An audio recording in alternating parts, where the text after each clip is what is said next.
Did you know that the FIFA World Cup 2026 doesn't just have one mascot, it has a whole trio? Absolutely exciting. Meet Maple, Zayu, and Clutch, the official mascots for the first World Cup hosted across the USA, Canada, and Mexico. Maple, the moose from Canada, creative, resilient, and the goalkeeper of the team. She's inspired by Canada's maple leaf, loves music, art, and celebrating diversity. Zayu, the jaguar from Mexico, fast, stylish, and the striker born in the jungles. Zayu represents joy, tradition, and unity. Clutch, the bald eagle from the USA, energetic and adventurous, and the midfielder.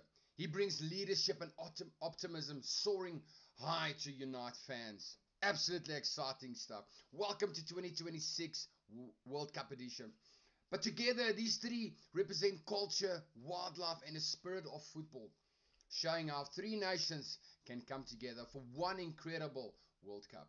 But here's something new for the first time ever. The mascots will also be playable characters in a video game called FIFA Heroes. Oh, exciting. So when the World Cup kicks off in 2026, it won't just be about goals and glory. Maple, Zayu, and Clutch will bring the fun to life for their fans everywhere. Absolutely awesome stuff. Welcome to 2025 How To. My name is Stefan. This is the World Cup 2026 edition. Build up to next year's massive event. Are you excited? What do you think about the mascots?